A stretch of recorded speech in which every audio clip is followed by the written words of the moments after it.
Hello, everybody. How's it going? Claudia again. Welcome to another edition of what I call Student Gov Uncut. Basically, I talk into the camera. This is an uncut and unedited video where I talk about the topics that you asked me to cover.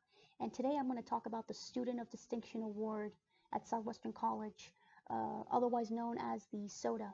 I won this award in 2011, and I've been getting questions from students asking me, what did you do to get that award? How did you get someone to nominate you? And this is the first time I'll admit this, so I'm just going to say it. I actually did have a plan to win this award. This wasn't a surprise to me. I actually did a little bit of research to see what I could do to make myself a good candidate, and I won. So hopefully my advice can help serve some of you if you are interested in getting this award. First of all, for anyone out there who's not familiar with the SOTA, I'll just let you know this is a nomination-only award at Southwestern College. It's given only to students. You cannot nominate yourself. Students can nominate students. It has to come from either a faculty, staff, or administrator. And you can only win it once. And I have seen many students win this award. Many of them come from different backgrounds. It's supposed to be the highest honor a student can get at Southwestern College. And there's really no one particular student that fits the role. But I will say there are a few things that can up your chances. So a little background on me. I graduated high school in 2009, and I was a mediocre student in high school. I think I got like a 2.7 GPA or something like that. I wasn't a straight A student by any means. I came to Southwestern College and I decided to change my ways, and I wanted to go to UCLA. So I decided to find a club that I can be involved in. At the time, the Phi Theta Kappa Honor Society it's right here, the pin. They had reinitiated a chapter. Miriam Moody was very instrumental in getting it back up and running, so not a lot of students knew about that club. I attended the meetings, and they needed a president. They needed a lot of positions, and I ran for the position of president. The only experience I had up until that point was I was a literacy tutor for the YMCA. So that's really all I had. I just had some volunteer experience. I ran for president and I won. The young lady, the girl who I ran against for that position, English was not her first language. So there was a little bit of an advantage there, but overall, I think I was just really lucky. This was in 2009. So in the spring of 2010, I decided to become an ASO Senator at large, ASO being the Associated Student Organization, or the student government, essentially, at Southwestern College. I ran, I won. It's really not that hard to do, to be honest. You're not competing against anybody. They have 12 seats, so you run for a position and you get it, and then you become a senator. And it was around this time that I heard about the SOTA, and I wanted to win an award. I wanted to win a scholarship. So I started to really dive deep into what it took to win an award like this. The year prior to that, I actually got an ASO campus involvement scholarship. So and that was just from being in Phi Theta Kappa and doing volunteer work. So there you go. You can win if I can win one, you can win one too. It was just, trying a little bit. And so by the time I had reached the fall of 2010, I was already a senator and everything. I wanted to win this award. So what I did was I went online and I found out who had won the award in the past, but most importantly, who nominated these students. And I realized that Max Branscombe, who is the faculty advisor for the school newspaper, he actually nominates a lot of students, and many times the students he nominates win. So I thought to myself, well, should I join the school newspaper so that I can get close to Max and get him to nominate me? But I decided that I'll find another way. So I found that there was a counselor at the counseling center who had nominated a student successfully. I decided I needed an SEP, which is, by the way, one of the requirements if you're going to get a Student of Distinction award. I went to the counseling center and I said, I want to speak to this counselor, the counselor who had nominated a student successfully. I set up a meeting with him. We did my SEP, and then I casually mentioned something like, have you heard of the SOTA? And he said, yeah, I've heard of it. I actually nominated a student and he won. And I acted surprised and I thought, oh, oh, cool, that looks, that sounds awesome. And then he, as I was leaving, he casually mentioned, I'll tell you what, if you send me an email around the time that the applications go out, I'll nominate you for one. And I said, yeah, of course. And in the inside, I was like, yes. So that was really cool. So sure enough, this is in the fall. So spring comes along, January, February, and I remembered what he told me. So I sent him an email saying, hey, I do remember that you told me that I could email you if you could nominate me for an award. And here's the thing that I did that I think was helpful.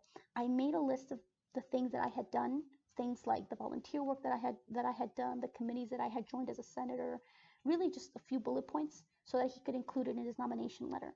This is the most important thing I would tell anyone who wants to win this award. It really comes down to how your nominator or writer who writes the nomination letter, it comes down to how they write your letter. This is the reason why Max Branscom's kids typically win this award. It's because he writes really good letters.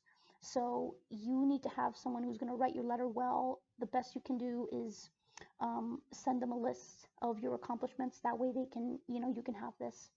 Or it'll make you very competitive in the face of everything. So I not only got a nomination from him, I actually got a nomination from the advisor for the ASO, or the activities coordinator. His name was Craig Moffett. He's no longer at Southwestern. And he nominated me, and they both did. But the key takeaway here is that I always thought that what I did is something anybody could have done. Joined the Honor Society, did some volunteer work, and then I did work for the ASO, and that was pretty much it. A couple things about my application. So by the time I was nominated, I had a GPA of about 3.4. I'm looking at it now. It was about 3.4. So it wasn't, the perfect application, but it wasn't the perfect GPA. But I did end up having a pretty good GPA by the time that I applied. I was told in March, like early March, that I had been nominated, and then on March 24th, one day before my birthday, I was informed that I had won the award. One key thing here is I was just a senator at large for the Associated Student Organization. The president and student trustee of the ASO, as well as the vice president of public relations, they were nominated too, and they did not win. So that goes to show you that the position isn't really what matters. What matters is I think the letter has a lot to do with it. But that goes to show you that they look at the whole person. I was pretty sure that the ASO president was going to win one, but he didn't. So any student has a chance to win something like this. It's really cool. You do get the really awesome medal. My name's on it, and they put your name on the back. I don't know if you can see it. And then, of course, you are included in the program. Let's see if I can find my name here. There I am, as you can see. They'll ask you things like, what's your major? What do you want to do in life? How do you want to be remembered in school? It's sort of like a mini graduation. But anyway, if I can give some advice to anyone who's thinking of winning this award, understand that it really comes down to the letter. Make a list of your accomplishments. Find a counselor or an advisor who nominates students or who has a history of success. Reach out to them and start building rapport with them. And that'll, increase your chances that the person will consider you when it's time for nominations. Another thing is you don't need to find a cure for cancer. You just need to try even a little bit. So the volunteer work that I had done is something that any student could have done. I just volunteered a couple of hours a week. So if you can find time to volunteer for any organization outside of school, do it, and that'll help bring your leg up. It'll give you a chance. And then Phi Theta Kappa Honor Society, I think that really helped a lot because it made it seem like I wasn't just involved in school, I also had good grades.